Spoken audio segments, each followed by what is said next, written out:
दोस्तों स्टडी 91 के YouTube channel में आप सभी का बहुत बहुत स्वागत है। और आज दोस्तों बीईओ एग्जाम के लिए यानी खंड शिक्षा अधिकारी का आपका पेपर होने वाला है, जिसमें हम लोग मॉक टेस्ट को कवर कर रहे हैं। और मॉक टेस्ट में मैं टोटल 120 क्वेश्चन को कवर कराया जा रहा है यहाँ पर। तो याद रखिए मैथ और रीजनिंग के क्वेश्चन भी आपको कराए जा रहे हैं। तो याद रखिए डेली शाम को 7 बजे आपको रीजनिंग का क्वेश्चन कराया जाता है और रात को 9 बजे आपको मैथमेटिक्स का क्वेश्चन भी कराया जाता है। ठीक है, उसको छोड़ करके 90 क्वेश्चन आपका जीएस का बनता है, जिसमें 45 का 2 सीरीज में आपको प्रोवाइड करता हूं, जिसमें जीएस से संबंधित जो अति संभावित प्रश्न हैं जो आपके परीक्षा में बहुत ज्यादा पूछे जा सकते हैं।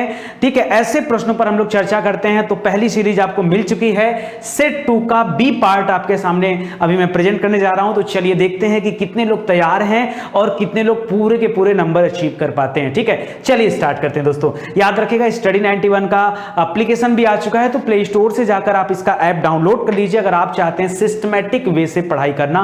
तो थोड़ा सा स्पीड में मैं कराऊंगा, क्योंकि याद रखिए हमारी लड़ाई की तिथि निर्धारित हो चुकी है, इसलिए मेरे पास समय नहीं कि मैं आपको पोस्टमार्टम कराऊं। ठीक है, तो ऐसे ऐसे क्वेश्चन को हम लोग डेली डिस्कस किया जाता है। जो पहली बार विजिट कर रहे हैं मैं उनको बताना चाहूंगा, आप सवाल जवाब की सीरीज जाकर देखिए। ठीक है, वहां पर जाएंगे तो आपको लगेगा कि नहीं एक एक क्वेश्चन पर जब हम समय देते हैं तो कैसे पढ़ाते हैं। अब हमारा एग्जाम आने वाला है, मुझे टोटल 90 क्वेश्चन कवर कराना है, तो मुझे उन चीजों का ध्यान रखना है, समय का ध्यान रखना है, इसलिए थोड़ा सा स्पीड हमारी तेज होगी। ठीक है, निम्नलिखित में से कौन सा एक जापान का द्वीप नहीं है?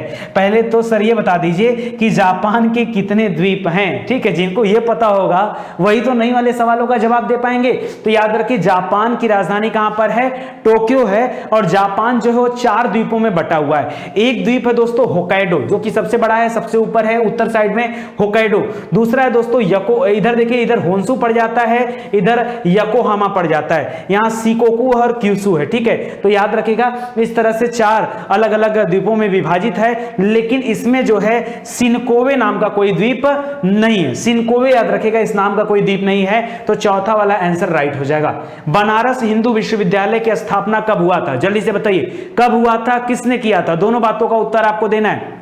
बनारस हिंदू विश्वविद्यालय, जिसे हम क्या बोलते हैं? बीएचयू के नाम से जानते हैं, बीएचयू बनारस हिंदू यूनिवर्सिटी। ठीक है, इसकी स्थापना याद रखिए महामना मदन मोहन मालवीय जी ने किया था। मदन मोहन मालवीय जी ने 1916 में किया था। कब किया था? 1916। याद रखिएगा इंपॉर्टेंट टाइम पीरियड है, 1916 में बीएचयू की स्थापना हुई है। ठीक है, उत्तर प्रदेश का केंद्रीय विश्वविद्यालय है। उत्तर प्रदेश में 4 केंद्रीय विश्वविद्यालय हैं, एक बीएचयू है, एक इलाहाबाद यूनिवर्सिटी है, एक अलीगढ़ है और एक कौन सा है? जल्दी से बताइए भीमराव अंबेडकर। ठीक है, ये 4 यूनिवर्सिटी है जो सेंट्रल यूनिवर्सिटी का दर्जा जिनको मिला हुआ है। ठीक है, आगे देखिए गतिज ऊर्जा की मानक इकाई क्या है? सोच समझकर जवाब दीजिएगा। काइनेटिक एनर्जी के बारे में पूछ रहा है, उसकी मानक इकाई क्या है? फिजिक्स का क्वेश्चन है, पूरा फिजिक्स आपको पढ़ा दिया गया, पूरा केमिस्ट्री बायोलॉजी सब आपको पढ़ा दिया गया। जो पहली बार विजिट करना हो याद रखेंगे कि स्टडी 91 पर हर एक विषय को डिटेल में पढ़ाया जाता है, तब जाकर आज हम इतना फटाफट प्रैक्टिस कर पा रहे हैं। ठीक है,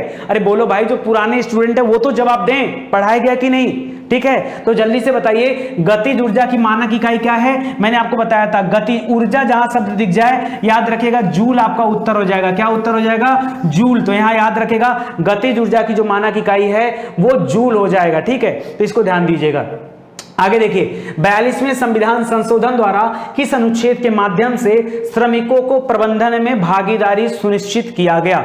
कल मैं जब आपको एक प्रश्न पढ़ाया था राज्य के नीति निर्देशक तत्व से, जो कि 36 से लेकर 51 तक आते हैं, उसमें मैंने बताया था आर्टिकल 44 जो मैंने क्वेश्चन किया था वो था आर्टिकल 44 दोस्तों समान नागरिक संहिता की बात करता है, जो कि गोवा में लागू है, पढ़ाया था ना। और उसी में मैंने बताया था 43 के बारे में। आज देखो हमारा प्रश्न 43 का आ गया। ठीक है, तो अनुच्छेद 43A जो है किससे संबंधित है? याद रखेगा अनुच्छेद 43A में श्रमिकों के मैनेजमेंट में भागीदारिता की बात की गई है। ठीक है, तो इसको याद रखेगा। और 45 में बताया था कि 6 से 14 वर्ष की उम्र के बच्चों के लिए निःशुल्क शिक्षा का प्रावधान है। अनुच्छेद 40 में ग्राम पंचायत के बारे में उल्लेख किया गया है। ये सब प्रश्न याद रखेगा। 39 में विधिक सहायता की बात की गई, सब याद रखिए, इंपॉर्टेंट है। ठीक है, आगे देखिए किसने कहा कि भारत एक अर्ध संघात्मक राज्य है? भाई पूछ रहा है, कथन आपको दे दिया डायरेक्ट। इस तरह के कथन वाले प्रश्न भी पूछता है आपसे परीक्षा में, तो जल्दी से बताइए। ये देखिए टिपिकल प्रश्न है, यही वो प्रश्न है जो हर बच्चा नहीं अटेंड करता है। क्यों?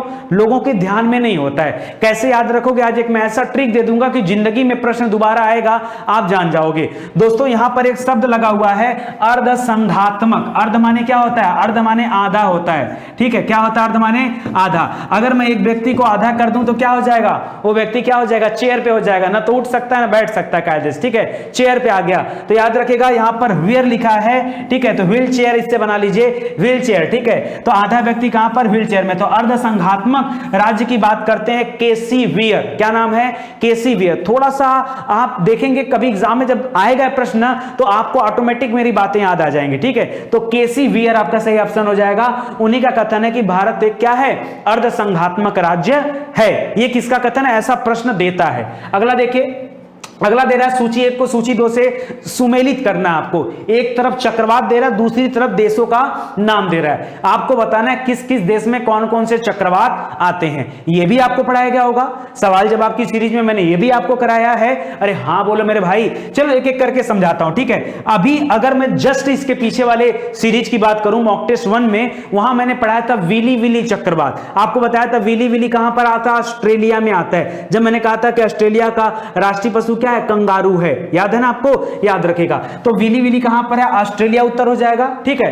टाइफून कहां आता है दोस्तों? तो याद रखिए, देखिए टाइफून और हरिकेन्स। अब देखिए यहीं से आप मिलाना शुरू कर दीजिए। अगर विली विली ऑस्ट्रेलिया मतलब ए का 2 हो जाएगा।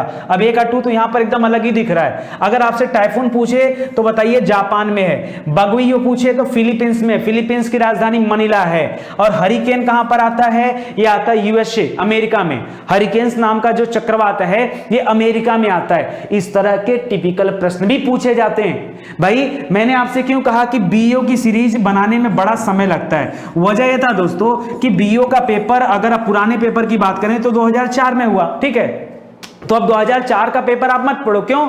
बहुत समय बीत चुका है। इतने समय में तो श्री रामचंद्र गए और रावण को मार करके चले आए वापस, ठीक है। उससे भी ज्यादा समय बीत चुका है। तो आप पिछला प्रश्न पत्र मत देखो उठा के, आप आज का ट्रेंड देखो। इस एग्जाम को यूपी पीएससीएस करा रहा है तो आपको यूपी पीसीएस के ट्रेंड के आधार पर ही क्वेश्चन तैयार करना पड़ेगा, तब तो जाके आप कुछ अच्छा कर पाओगे। अदरवाइज कुछ ना कुछ गड़बड़ करके जरूर आओगे, ठीक है। तो चलो यहां पे बता दिया गया। अब अगले प्रश्न की तरफ बढ़ते हैं।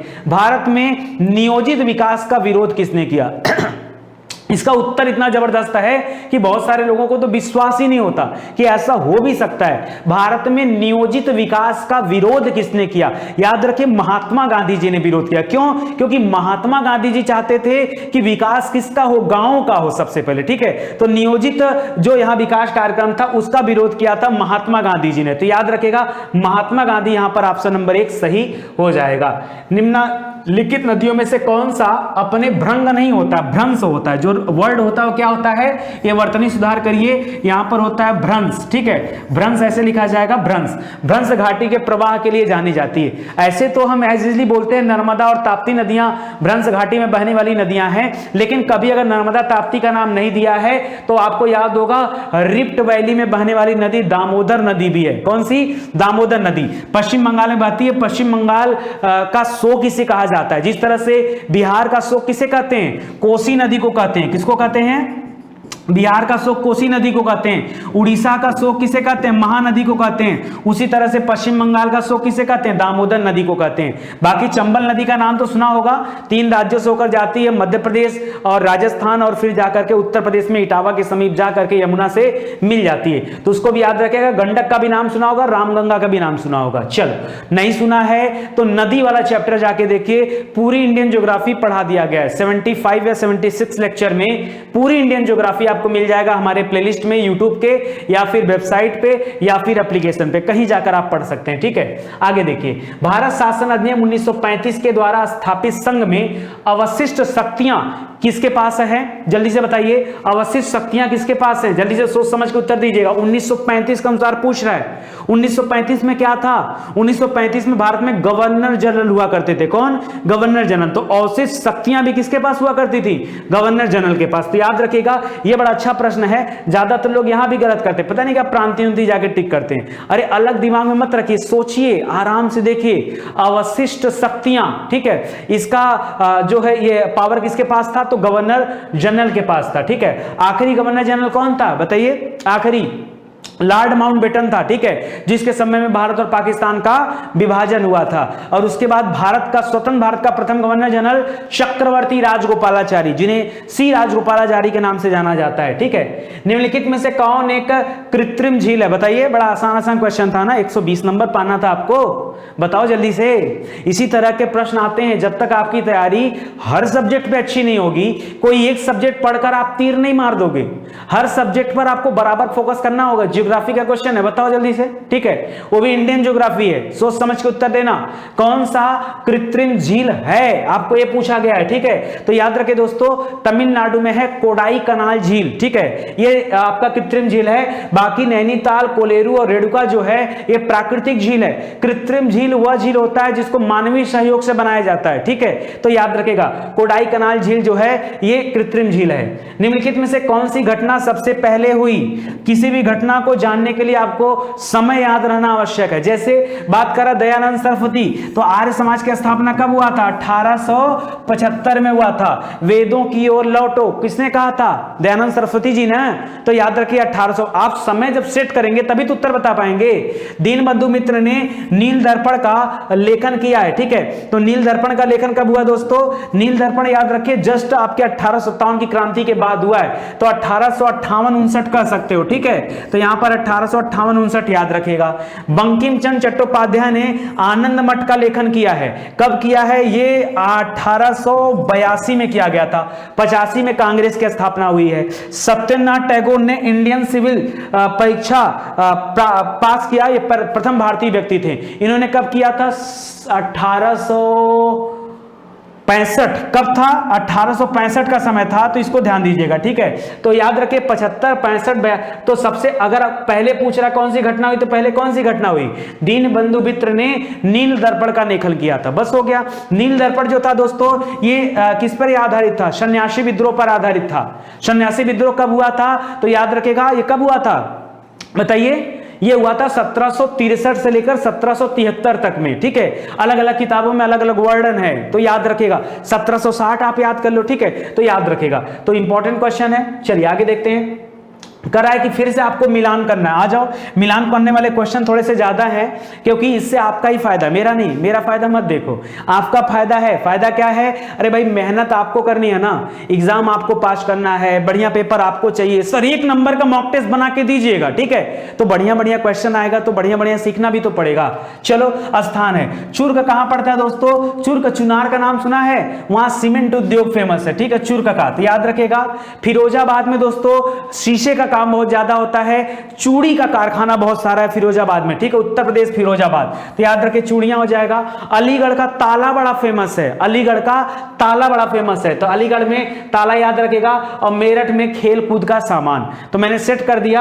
अब यहां की जिम्मेदारी आपकी है, ठीक है, हर जिम्मेदारी हमें मत दीजिए। अब ऐसे ही पता है यार, 90 क्वेश्चन पढ़ाने में बड़ा एनर्जी लग रहा है, ठीक है।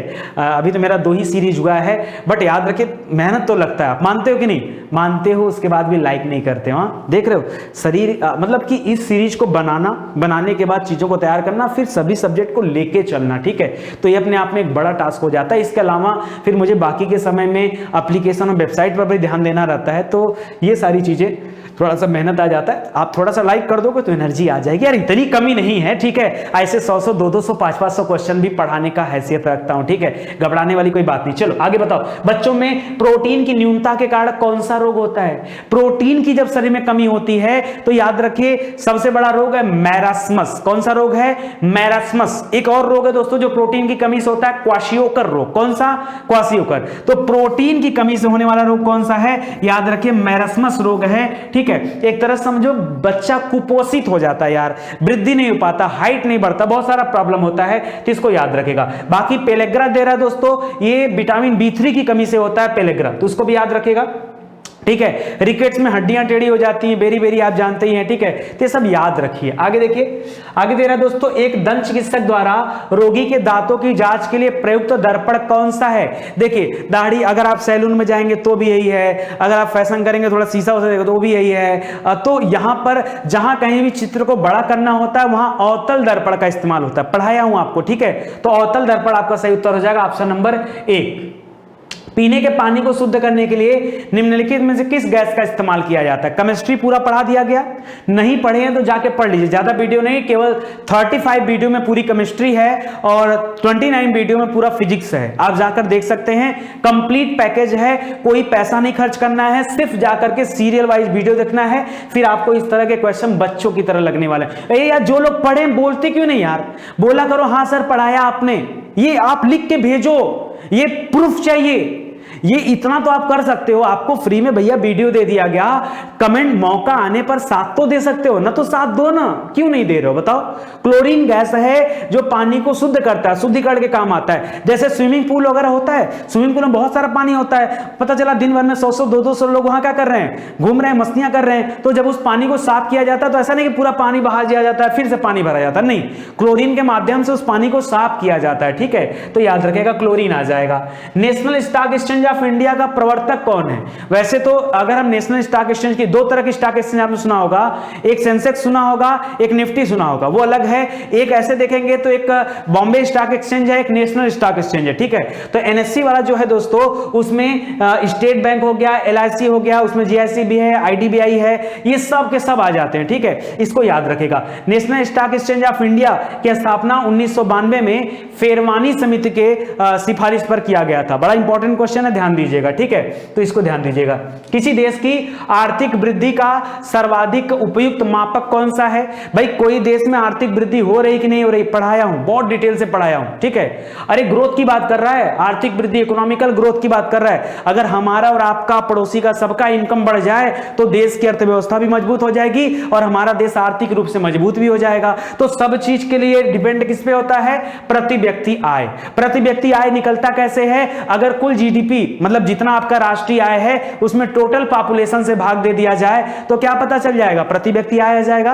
अरे भाई जितना पूरे देश की आय है उसमें अगर कुल पॉपुलेशन से भाग दे दो तो पता चल जाएगा है। बस यही है फार्मूला, तो याद रखिएगा।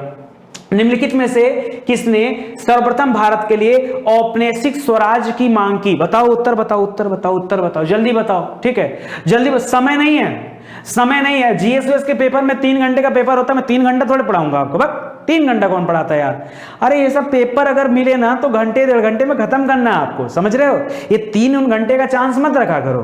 3 घंटे उनके लिए होता है जिनको बड़ा, जैसे बताया जाता है ना, पेपर जब आपको परीक्षा में मिले पहले मन और चित्त को शांत कीजिए, शांत करने के बाद पेपर देखिए, उसे एक बार पूरा पेपर रीड करिए। ये सब जमाना गया, ऐसा करोगे तो पता चलेगा पेपर पढ़ने में घंटा भर बीत गया, ठीक है? और जब आपको रंगना है या जब आपको फिल करना है, पता चला आता हुआ क्वेश्चन भी फिल नहीं कर पाए, क्यों? टाइम ही नहीं बचा, पूरा समय तो पढ़ने में बिता दिया। नहीं, ऐसा नहीं करना, ठीक है? तुरंत क्वेश्चन पढ़ते जाओ, फटाफट फटाफट जो है करते जाओ। अगर जिसका कॉन्सेप्ट क्लियर है, जिसको ऑप्शन की जरूरत नहीं है, उसके लिए आसान बात है। ये जो मैं बोल रहा हूं आसान बात है, कठिन बात नहीं है, लेकिन जरूरी है प्रैक्टिस करना। लोग कहते हैं कि मैथ के क्वेश्चन मैं 30 सेकंड में करा दूंगा, रीजनिंग के क्वेश्चन 20 सेकंड में कर दूंगा। मैं तो कहता हूं 30 सेकंड में मेरे 10 क्वेश्चन हो जाएंगे जीएस के। जिसको आता रहे वो 30 क्वेश्चन क्या वो देखेगा, औपनिवेशिक स्वराज तुरंत दिमाग में आ गया। अच्छा, क्या नाम था बताइए? जयकर नाम था। और कौन था? अरे जिसने स्वराज पार्टी का स्थापना कराया था, ठीक है? देखिए कई लोगों का नाम में आता है सीआर दास और मोतीलाल नेहरू, सोचते हैं लेकिन वो गलत है, तुरंत आगे दिमाग में गलत हो गया। याद रखिए औपनिवेशिक स्वराज की बात कर रहा है, खाली स्वराज की नहीं बात कर रहा है। औपनिवेशिक स्वराज की मांग सबसे पहले किसने किया था? तेज बहादुर सप्रू, डॉक्टर तेज बहादुर सप्रू और जयकर साहब ने किया था। तो यहां याद रखिए ऑप्शन नंबर सी सही हो जाएगा। मोतीलाल नेहरू मत करिएगा क्योंकि उन्होंने स्वराज पार्टी बनाया था। कंफ्यूजन नहीं, स्वराज पार्टी पूछता तब आप बताते मोतीलाल नेहरू और सीआर दास, चित्तरंजन दास, ठीक है? तब आप बताते। लेकिन यहां पर औपनिवेशिक स्वराज की मांग की बात कर रहा है, तो मांग सबसे पहले किसने किया था? तेज बहादुर सप्रू और जयकर ने किया था। स्वराज शब्द सबसे पहले किसने दिया था? तो 2 लोगों का नाम आता है। एक तो बाल गंगाधर तिलक का नाम आता है, जब उन्होंने नारा दिया था स्वराज हमारा जन्मसिद्ध अधिकार है, हम इसे लेकर रहेंगे, जब ये नारा दिया था। एक तो उनको माना जाता है और कई किताबों में मिलता है दादा भाई नौरोजी 1906 में उन्होंने स्वराज शब्द दिया था, ठीक है? तो उनको भी याद रखिएगा, परीक्षा में देखिए क्या दे देता है, ठीक है? आगे बढ़ते हैं। करा ट्रांजिस्टर बनाने के लिए सर्वाधिक उपयुक्त पदार्थ है, बताओ क्या है? ट्रांजिस्टर बनाने के लिए सबसे उपयुक्त पदार्थ क्या है बताइए? सिलिकॉन है। क्यों है? क्यों है बताइए? सिलिकॉन को क्यों जो है ट्रांजिस्टर बनाने में इस्तेमाल किया जाता है, ठीक है? बताइए जल्दी से। सिलिकॉन, बताइए जल्दी से। सिलिकॉन का इस्तेमाल ट्रांजिस्टर, अच्छा ट्रांजिस्टर का इस्तेमाल कहां पर होता है? नहीं पता। आईसी जानते हैं, चिप जानते हैं, चिप। कंप्यूटर जानते हैं, मदरबोर्ड जानते हैं, हाँ सर मदरबोर्ड जानते हैं, उस पर चिप लगी होती है, हाँ सर लगी होती है। वो चिप जो होती है सिलिकॉन की बनी होती है, वो ट्रांजिस्टर होता है उस पर। चिप को आईसी चिप बोलते हैं, इंटीग्रेटेड सर्किट बोलते हैं, ठीक है। अब बहुत तरह के सर्किट आते हैं, वीएल होता है मतलब वेरी लार्ज इंटीग्रेटेड सर्किट, ठीक है। तो ऐसे ऐसे करके बहुत सारे आने लगे हैं, तो ध्यान दीजिएगा, ठीक है। ये अर्ध चालक होता है, इसको याद रखेगा। और प्लस 14 इसका क्या होता है, याद रखिए परमाणु क्रमांक होता है। अगर 14 परमाणु क्रमांक है तो क्या करेंगे, 2 8 8 2 10 4 14, 2 8 4 इसका क्या हो जाएगा, इलेक्ट्रॉनिक विन्यास हो जाएगा। पढ़ाया गया, पूरी केमिस्ट्री पढ़ाई गई है। आप एक बार 35 लेक्चर पढ़ लोगे ना तो कहोगे सर इसमें कुछ बचा ही नहीं है, ठीक है। चांदी जो है दोस्तों याद रखिए विद्युत का सबसे बढ़िया सुचालक माना जाता है चांदी को, ठीक है, सबसे टॉप क्वालिटी का।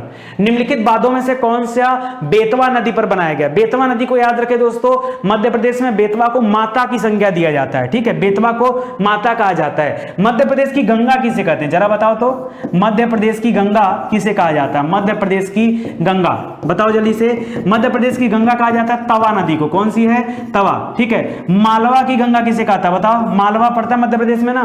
मालवा की गंगा किसे कहा जाता है, क्षिप्रा नदी को कहा जाता है। किसको, क्षिप्रा। क्षिप्रा नदी के किनारे कोई विशेष बात है क्या, हाँ विशेष बात है। क्षिप्रा नदी उज्जैन शहर से गुजरती है और उज्जैन में महाकालेश्वर जी का मंदिर है, ज्योतिर्लिंग है, याद रखेगा, ठीक है। बाकी बेतवा नदी दे रहा है दोस्तों, याद रखे झांसी से जब आगे बढ़ेंगे तो आपको बेतवा नदी मिल जाएगा। थोड़ा ही जाने पर याद रखे वहां पर जो बांध बना उसका नाम है राजघाट बांध। कौन सा है, राजघाट बांध, तो याद रखेगा, इंपॉर्टेंट है।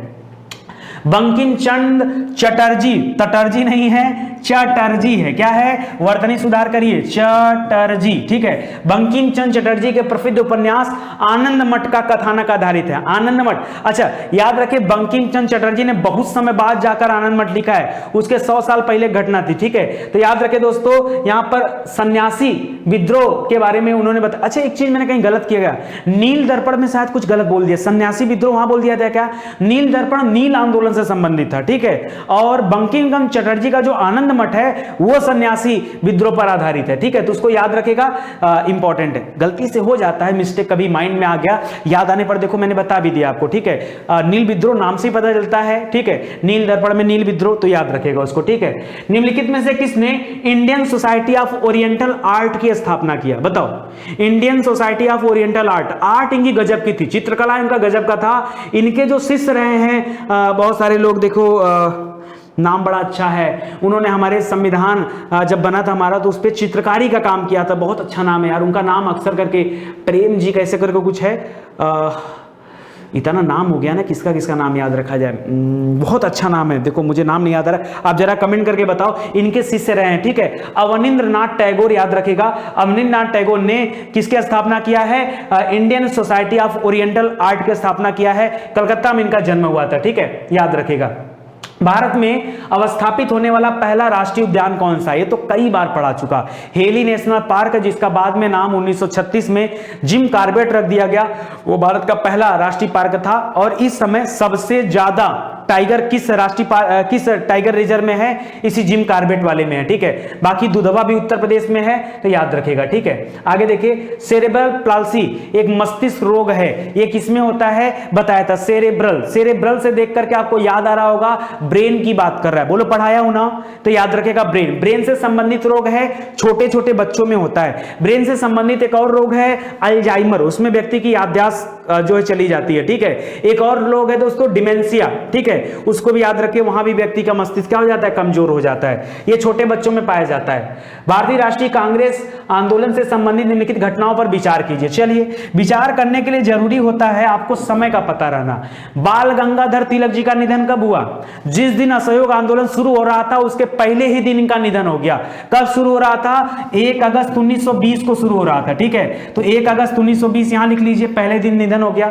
एक अधिनियम के रूप में रॉलेट एक्ट का पास होना, 1919 में रॉलेट एक्ट आया। जलियांवाला बाग कांड दोस्तों, रॉलेट एक्ट आया, जो है किचलू को और सतपाल को गिरफ्तार किया गया, उसके बाद जलियांवाला बाग कांड हुआ है, यानी जाहिर सी बात है रॉलेट एक्ट के बाद ये वाला कांड हुआ 1919 में।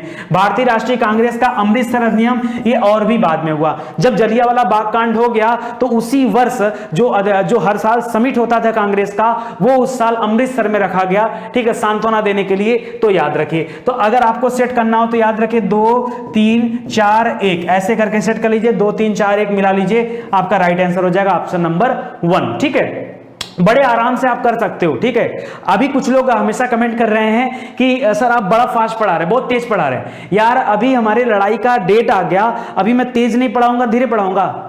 मुझे अगर एक बात बताओ, अगर मैं ही आपको धीरे पढ़ाऊंगा तो मैं आपको एक कैसे बता सकता हूं, जैसे बहुत सारे लोग बोलते हैं भाई मैं आपको 15 सेकंड 30 सेकंड में ये करके दिखा दूंगा, तो खुद करके दिखा दो, खुद करके दिखा दो। ठीक है, तो 45 क्वेश्चन पढ़ाने में अगर मैं 1.5 घंटे लगाऊंगा तो उससे आपको क्या लगेगा? किसी अगर आप खुद ही 3 घंटे में 120 क्वेश्चन नहीं हल करा पाएंगे तो आप पढ़ाएंगे क्या?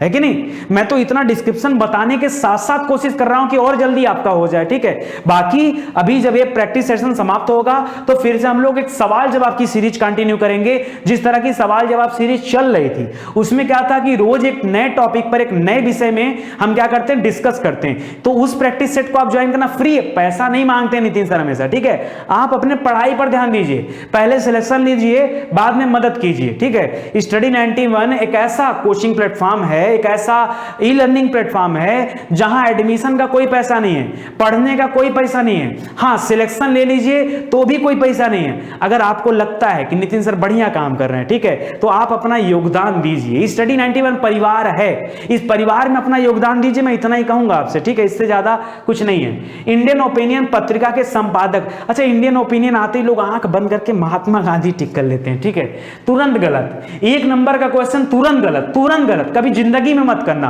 इंडियन ओपिनियन के संपादक महात्मा गांधी जी नहीं है, इसके संपादक कौन है? मनसुख लाल नजर है। कौन है?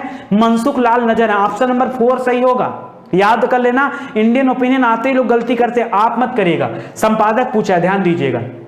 आगे देखिए, पेड़ पौधों में जाइलम का मुख्य काम 2 होता है, एक जाइलम होता है, एक फ्लोएम होता है। तो जाइलम जल को ले जाता है, जाइलम जा-ई-ल-म, तो जल एक याद रखिए, और फ्लोएम हमेशा आहार को लेके जाता है। यार भाई खाने को जो पेड़ होता है ये भी तो अपने आहार को ऊपर नीचे ले जाएगा, मिट्टी से जल आएगा कि नहीं, ऊपर पत्तियों तक जाएगा कि नहीं? तो जाइलम जो होता है वो एक नली होती है, वो एक काम करता है। ठीक है, तो जाइलम जल वहन के लिए और आहार वहन के लिए फ्लोएम, याद रखिए। लौंग क्या है दोस्तों?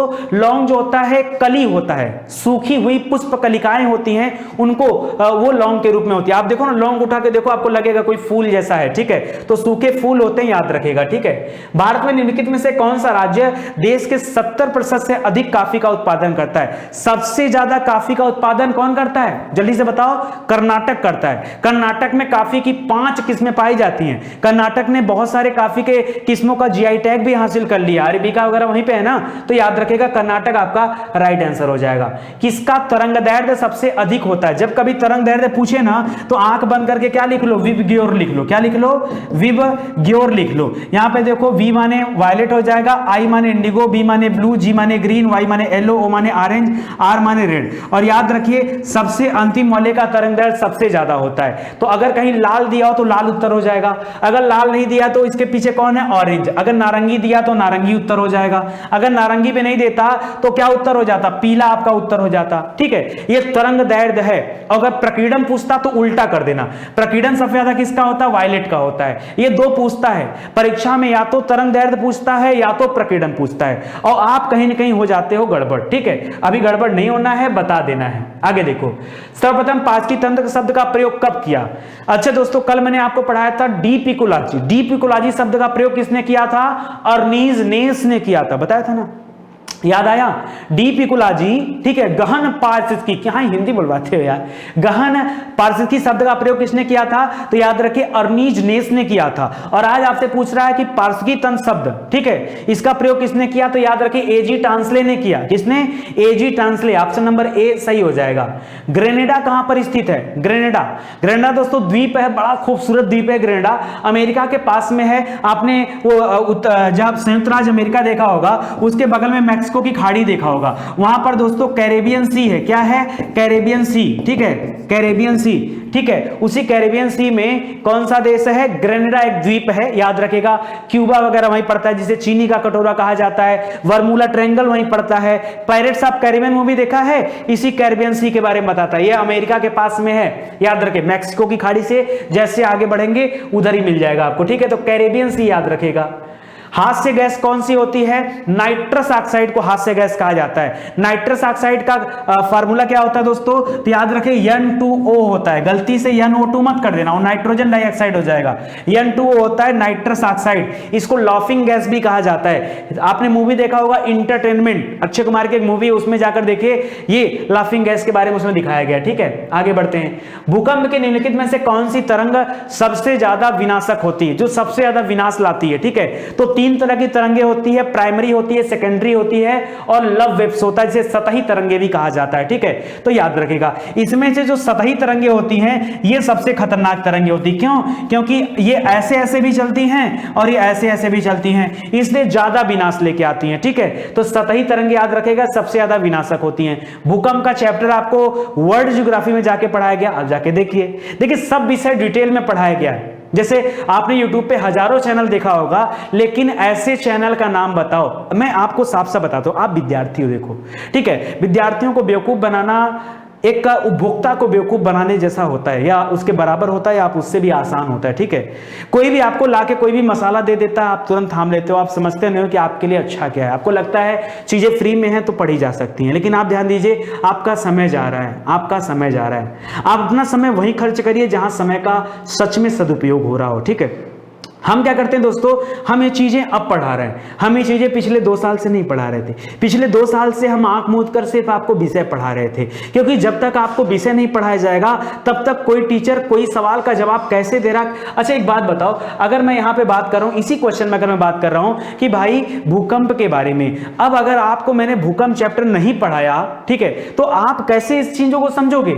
जैसे अगर किसी बच्चे के मन में आएगा सर पी तरंगे, उसको पता है पी तरंगे मतलब प्राइमरी तरंगे, पी तरंगे मतलब प्राथमिक तरंगे, ये मुख्य तरंगे होती हैं। ठीक है, तो याद रखिए ये ये जल थल दोनों से होकर गुजरती हैं, चलती हैं। ठीक है, तो याद ये पढ़ाया गया है। सेकेंडरी वेव्स जो होता है वो पढ़ाया गया है, जो एल वेव्स जिसको लव वेव्स कहते हैं वो भी पढ़ाया गया, विथ इमेज पढ़ाया गया है। मैं आपको पढ़ाया हूं तो मैं कॉन्फिडेंस के साथ बोल रहा हूं कि आप जाके वीडियो देखिए, अगर नहीं पढ़ाया होता तो कोई बात नहीं रहती। तो पूरा 10 विषय ऐसे हैं जो कंप्लीट आपको पढ़ा दिया गया है। Ancient history, medieval history, modern history, Indian geography. World geography में 50% पढ़ाया गया, 50% बचा हुआ है। ठीक है, उसके बाद हिंदी पढ़ा दिया गया, फिजिक्स पढ़ा दिया गया, केमिस्ट्री पढ़ा दिया गया, बायोलॉजी पढ़ा दिया गया, पॉलिटी पढ़ा दिया गया। बचा क्या है? बचे में 3 सब्जेक्ट हैं और तीनों आधा आधा पढ़ा दिया गया है। इन्वायरमेंट आधा पढ़ाया गया, आधा बचा है। इकोनॉमिक्स आधा पढ़ाया गया, आधा बचा है।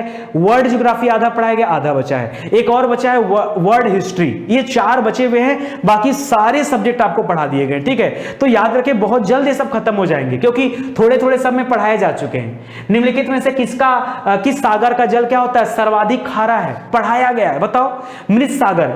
मृत सागर में कोई व्यक्ति नहीं मरता, वो तैरता रहता है। क्यों? क्योंकि यहां पर इसका जल खारा है और घनत्व ज्यादा है। ठीक है, तो याद रखेगा यहां क्या हो जाएगा, यहां मृत सागर हो जाएगा। ठीक है, अगर मृत सागर ऑप्शन में ना दिया होता, कुछ और भी ऑप्शन में दिया होता, जैसे तुर्की का एक है वान लेक। ठीक है, तुर्की में है वान झील है, उसमें भी जो है खारा उसका जल भी है, तो उसमें भी याद रखिए वो वाला उत्तर सही हो जाता। तो आपसे ऑप्शन में देगा उस तरह का। जसवंत और दशावन प्रसिद्ध चित्रकार थे, किसके राज दरबार में थे? बताओ, जसवंत और दशावन जो प्रसिद्ध चित्रकार थे किसके राज दरबार में थे?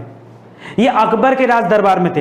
हालांकि चित्रकारिता के लिए हुमायूं को भी याद रखा जाता, अकबर को भी याद रखा जाता और जहांगीर को भी याद रखा जाता है। ठीक है, सबसे चित्रकला का स्वर्ण काल कहा जाता है जहांगीर के समय को, स्थापत्य कला का स्वर्ण काल कहा जाता है शाहजहां के समय को। क्यों? क्योंकि शाहजहां के टाइम में खूब सारी इमारतें बनी है। ठीक है, और याद रखिए जसवंत और दशावन जो थे ये लोग चित्रकारिता करते थे अकबर के शासनकाल में, ये भी आपको पढ़ाया गया। ठीक है, तो आप जब पढ़ेंगे, पूरी हिस्ट्री पढ़ा दी गई है, आप आइए देखिए ना वीडियो, तब मैं इतने कॉन्फिडेंस के साथ बोल रहा हूं। ठीक है, पृथ्वी का सर्वाधिक शुष्क क्षेत्र कौन सा है? जो अपना थार का मरुस्थल है। ठीक है, ये सबसे ज्यादा शुष्क क्षेत्रों में आता है, थार का मरुस्थल भारत में। ठीक है, तो इसको याद रखिएगा। ग्रीन पीस इंटरनेशनल का मुख्यालय कहां पर है? तो नीदरलैंड की राजधानी एम्स्टर्डम है। ठीक है, एक अच्छा खासा बंदरगाह भी है एम्स्टर्डम, याद रखिएगा, वहां पर ग्रीन पीस इंटरनेशनल का मुख्यालय है। ठीक है, लॉर्ड मैकाले संबंधित थे किससे? लॉर्ड मैकाले ने 1835 में जो है अंग्रेजी भाषा के प्रचार प्रसार के लिए काफी सारी चीजें बताया था। ठीक है, उसके कहने पर ही चीजों को अनुवाद करना शुरू किया गया था। ठीक है, तो याद रखिएगा लॉर्ड मैकाले अंग्रेजी शिक्षा से जुड़ा हुआ है। ठीक है, लॉर्ड मैकाले के समय समय में विलियम बेंटिक था, ठीक है, गवर्नर जनरल था, और भारत में राजा राम मोहन राय जी थे, उनको भी याद रखिएगा, ठीक है। आगे देखिए, कोठारी कमीशन की स्थापना कब हुआ? कोठारी कमीशन तो बड़ा बाद में जाके बना, जब भारत पाकिस्तान का युद्ध चल रहा था उसके आसपास का समय है, 1964 से लेकर 66 तक का समय है कोठारी आयोग का। कोठारी आयोग शिक्षा से संबंधित चीजों पर अपना क्या दे रहा था, अपना विचार प्रस्तुत किया था, ठीक है, तो याद रखिएगा। आगे देखिए, शिक्षा में सुधार हेतु ब्रिटिश सरकार ने सैडलर आयोग का गठन कब किया? सैडलर आयोग ने दोस्तों, जब सैडलर आयोग आया ना, तो इसके पहले ही 1904 में याद रखिए एक विश्वविद्यालय आयोग बना था, ठीक है। तो विश्वविद्यालय आयोग के कहने पर उसकी सिफारिश पर बहुत सारी चीजें तैयार की गई थी, ठीक है। तो याद रखिएगा उसके जो है जो कमियां थी, ठीक है, विश्वविद्यालय स्तर पर, उसको दूर करने के लिए सैडलर आयोग आया था और 1917 में नियुक्त किया गया था। 1917 में ही चंपारण आंदोलन हुआ था तीन कटिया पद्धति को समाप्त करने को लेकर के, ठीक है, तो याद रखेगा। फोर्ट विलियम कॉलेज कहां है? ये कलकत्ता में है, और जो भी ईस्ट इंडिया कंपनी के अधिकारी थे उनके बच्चे वगैरह यहां पढ़ते थे जाकर, ठीक है, तो याद रखे कलकत्ता में है। भारतीय शिक्षा के लिए 10+2+3 आकार का जो ये सिफारिश किया गया, किसने किया था? 10 मतलब 10 तक, 2 मतलब 12 हो गया, 3 मतलब 15 यानी ग्रेजुएशन हो गया। अब तो इसको भी समाप्त करके, ठीक है, अलग आ रहा है, ठीक है, तो याद रखिए एक दूसरा आ चुका है, ठीक है, तो उसके बारे में भी आपको वीडियोस में संडे को देने वाला हूं, आप देख लीजिएगा, ठीक है, डिटेल से उसके बारे में कंटेंट तैयार किया जा रहा है, वो मैं आपको दे दूंगा। तो याद रखिए दोस्तों, इसको लाया था किसने? भारतीय शिक्षा दे रहा, तो ये भी हो जाएगा, कोठारी आयोग ने इसको प्रस्तुत किया था 10+2+3 को, ठीक है, तो इसको याद रखेगा दोस्तों। आज के लिए इतना ही। अच्छा, थोड़ा सा और है, चलो कोई बात नहीं। करा सिंधु लिपि दाएं से बाएं की ओर है, लेकिन कुछ में बाएं से दाएं और फिर दाएं से बाएं की ओर है, इसे क्या कहते हैं? तो याद रखिए, सिंधु लिपि में जो भी चीजें मिली हमें, आज तक उसको पढ़ा नहीं जा सका है, कोई भी पढ़ नहीं पाया है। उस लिपि का नाम है ब्रुष्टोस्फोटन लिपि, ठीक है, तो यहां पहला वाला ऑप्शन आप देख लीजिएगा, ब्रुष्टोस्फोटन लिपि याद हो जाएगा, ठीक है। बाकी ब्राह्मी और खरोष्ठी जो है, इसमें अशोक के शिलालेख वगैरह मिलते हैं, ठीक है, तो इसको याद रखेगा। निम्नलिखित किस स्थल से हड्डी के उपकरण प्राप्त हुए हैं? हड्डी के उपकरण कहां से मिले हुए हैं, जल्दी से बताइए, किस स्थान से हड्डी के उपकरण मिले हैं? महदहा से, ह से हड्डी याद रखेगा, तो महदहा से, एक मिनट, हड्डी के उपकरण प्राप्त हो रहे हैं ना, महदहा मत करेगा, सराय नहर राय से हड्डी के उपकरण मिले हैं, और महदहा से नर मानव कंकाल मिले हैं, उसको याद रखेगा, ठीक है, तो याद रखेगा यहां सराय नहर राय हो जाएगा, प्रतापगढ़ में स्थित है, ठीक है। तो आज के लिए दोस्तों बस इतना ही। उम्मीद करता हूं आपको मजा आया होगा। मजा आया तो जल्दी से आप वीडियो को शेयर कर दीजिए। देखिए, आप सभी के भलाई के लिए चीज दिया जा रहा है। आप किसी भी एग्जाम की तैयारी कर रहे हैं, आप इस सीरीज को देख सकते हैं, अपनी तैयारी कर सकते हैं। ऐसा नहीं है कि केवल खंड शिक्षा अधिकारी या बीईओ एग्जाम के लिए चीजें इंपॉर्टेंट है। जीके जीएस जहां भी आता है, ये उन सभी परीक्षाओं के लिए मोस्ट इंपॉर्टेंट है। तो आप आइए और इत्मीनान से रुकिए चैनल पर और आराम से पढ़ाई कीजिए, ठीक है। आज के लिए भाई बस इतना ही, मिलते हैं अगले लेक्चर में, तब तक के लिए जय हिंद, जय भारत। अगर आपको वीडियो अच्छा लगा दोस्तों, तो हाथ जोड़कर निवेदन है, एडवर्टीजमेंट को आप पूरा देखा करिए, लाइक कर दीजिए, कमेंट कर दीजिए, लोगों को सजेस्ट करिए कि लोग आए, चैनल से जुड़े और पढ़ाई करें, ठीक है। दिन भर मेहनत के बाद अगर आपका रिस्पॉन्स अच्छा आता ना, कसम से तबीयत गदगद हो जाती, रात को नींद बड़ी अच्छी आएगी, बहुत बेहतरीन। 4-5 घंटा सोना है कम से कम, उसमें तो आप मेरा सहयोग कर दो। आप अच्छा करोगे तो अच्छी नींद आएगी। सब आपके ऊपर है। परिवार चलाने की जिम्मेदारी सिर्फ एक व्यक्ति की नहीं होती। स्टडी 91 क्या है? एक परिवार है, और इसकी जिम्मेदारी सिर्फ मेरे कंधों पर नहीं है मेरे भाई, आपके भी कंधों पर कुछ जिम्मेदारियां हैं। चैनल को आगे कौन बढ़ाएगा? हमारा चैनल अकेले का है, आपका कोई हिस्सा, आपका कोई योगदान नहीं है, तो आप भी अपना योगदान दो ना, इसको आगे बढ़ाओ। अगर आपको लगता है कि नहीं स्टडी 91 और नितिन सर उस लायक हैं, तो आप जरूर काम करो, ठीक है। मिलते हैं अगले लेक्चर में, तब तक के लिए जय हिंद, जय Bharat. Thank you so much.